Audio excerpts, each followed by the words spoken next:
In one of her letters, the 29th, the Marquesa de Montemayor tries to describe the impression Uncle Pio, our aged harlequin, made upon her. "I have been sitting all morning in the green balcony, making you a pair of slippers, my soul," she tells her daughter. "As the golden wire did not take up my whole attention, I was able to follow the activity of a coterie of ants on the wall beside me. Somewhere behind the partition they were patiently destroying my house. Every 3 minutes a little workman would appear between the two workboards and drop a grain of wood on the floor below. He would wave his antenna at me and back busily into the mysterious corridor.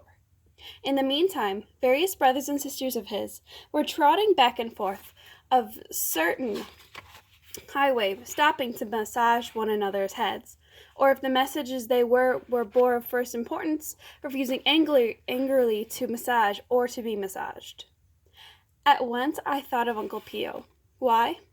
Where else but with him have I seen that very gesture with which he arrests a passing abbé or courtier's valet, and whispers, his lips laid against his victim's ear? And surely enough, before noon, I saw him hurriedly on by between one of those mysterious errands of his. And I am the idlest and silliest of women. I sent Pepita to get me a piece of nugget, which I placed in the ants' highway. Similarly, I sent word to the Café Pizarro, asking them to send Uncle Pio to me, as he drops in before sunset. I shall give him that old bent salad fork with the turquoise in it, and he will bring me a copy of the new ballad that everyone is singing about.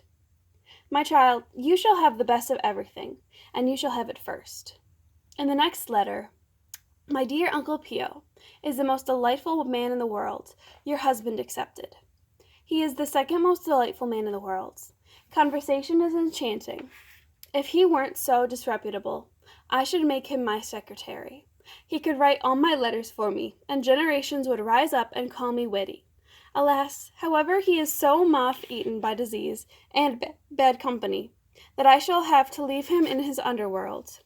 He is not only like an ant, he is like a soiled pack of cards, and I doubt whether the whole Pacific could wash him a sweet and fragment again. But what divine Spanish he speaks, and what exquisite thing he says!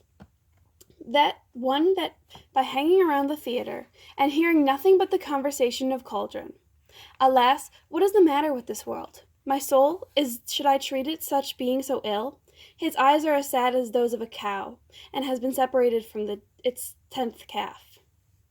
You should know first that Uncle Pio was Camille Bracoli's maid. He was also her singer-master, her chauffeur, her master, her reader, her errand-boy, her banker, rumor added, her father. For example, he taught her parts. There was a whisper round town that Camilla could read and write. The compliment was unfounded. Uncle Pio did her reading and writing for her. At the height of the season, the company put her on 2 to 3 plays a week, and each one contained a long, flowery part for the piccole. The mere task of memorization was not a trifle. Peru had passed within 50 years of the frontier state to a state of renaissance. Its interest in music and the theater was intense. Lima celebrated its feast days by hearing a mass of Thomas Louis de Victoria in morning and the glittering poetry of Caloldrin in the evening. It is true that the Limians were given to interpolating trivial songs into its most exquisite comedies and some lachrymose effects into the austeurest music.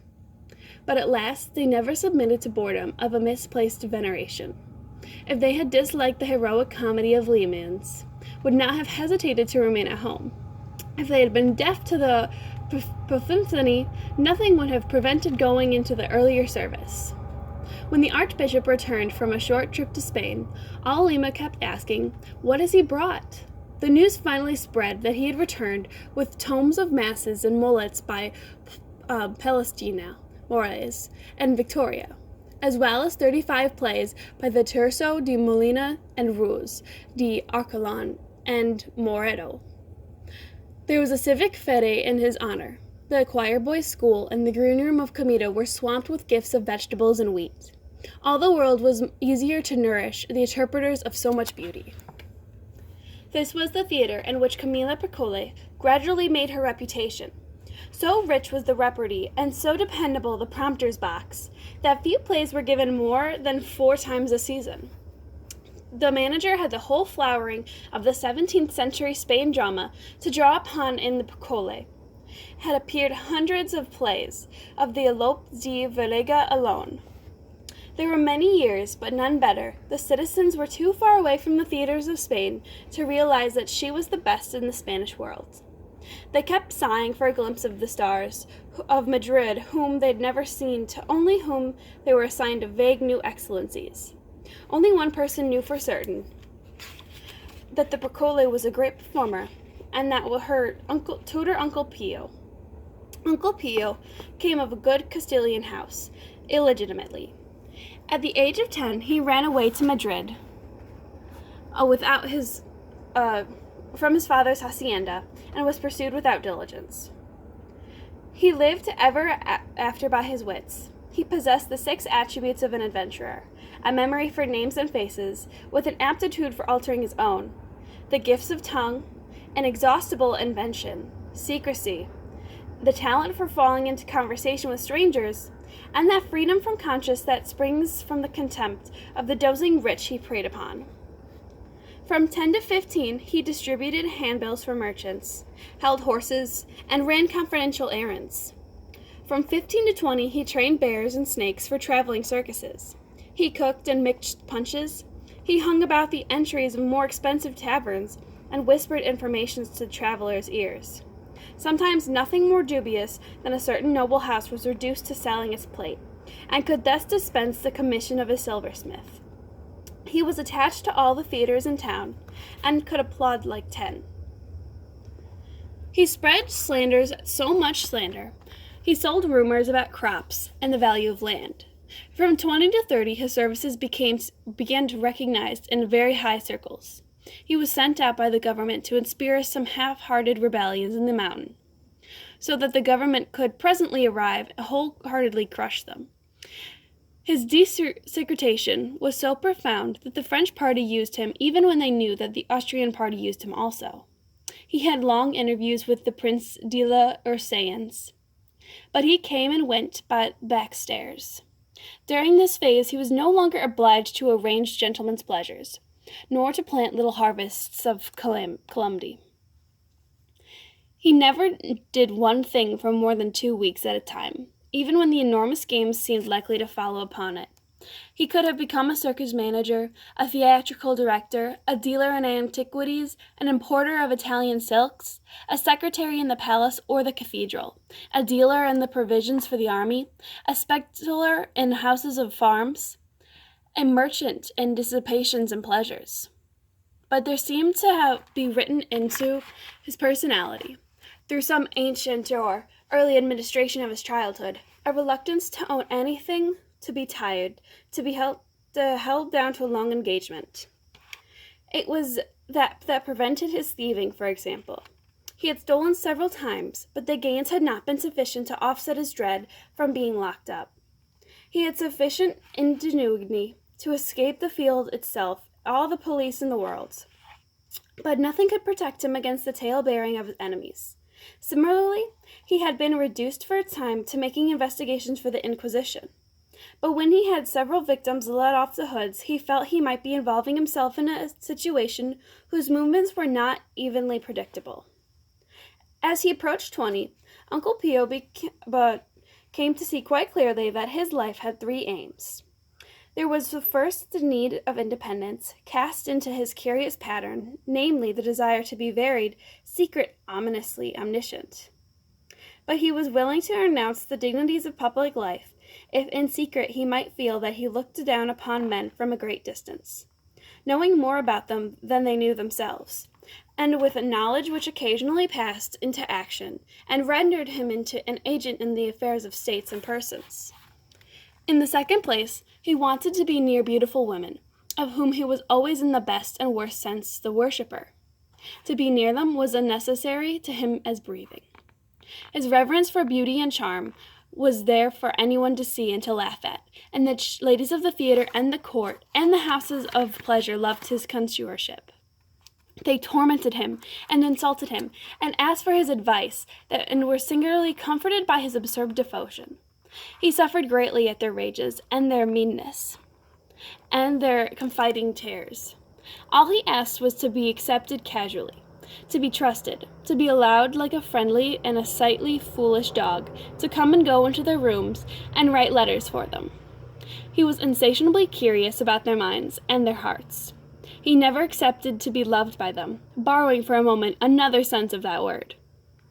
For that he carried his money to the obscurer parts of the city. He was always desperately unpurposing.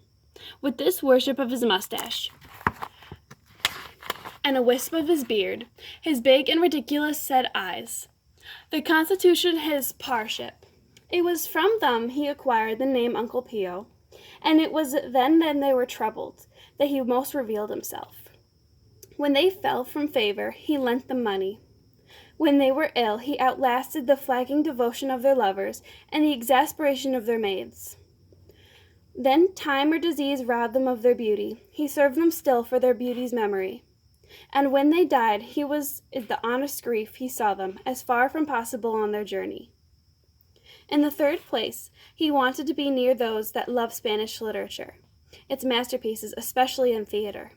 He had discovered all that treasure for himself, borrowing or stealing from libraries of his patrons, feeding himself upon its secrecy behind the scenes, as it were, of his mad life. He was contemptuous of the great persons who, for all their education and usage, exhibited no care or astonishment before the miracles of word.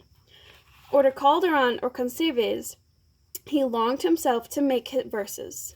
He never realized that many of the satirical songs he had written for the Vandervlies passed into folk music and had been born everywhere along the high roads. As a result, one of those quarrels that rise so naturally in the brothels became life too complicated to be removed to Peru. Uncle Pio in Peru was even more versatile than Uncle Pio in Europe. Here, he too touched upon the real estate, circuses, pleasures, interjections, and antiques. A Chinese junk had been blown from Canton to America. He dragged it upon the beach in the bales of deep red porcelain. He sold bowls to conjectures of virtue. He traced down the sovereign remedies of the Incas and started a small trade in the pills. Within 4 months, he knew practically everyone in Lima. He presently added to this acquaintance the inhabitants of scores of seacoast towns, mining camps, and settlements in the interior. His pretensions to ominous became more and more plausible. The viceroy discovered Uncle Pio, and all his richness of reference. He engaged his services in many affairs. In the decay of his judgment, Don Andres, and retained one talent. He was the master of technique of handling confidential servants. He treated Uncle Pio with great tact and some deference. He understood with which errands the other should not be asked to undertake, and understood his need for variety and intermission.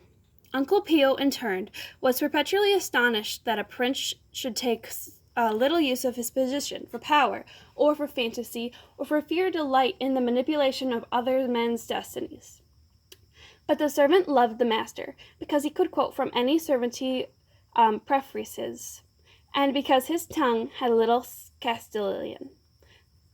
Many a morning, Uncle Pio entered the palace through the corridors, where there was no one to cross but a confessor or a confidential bully, and sat with the viceroy over his morning chocolate.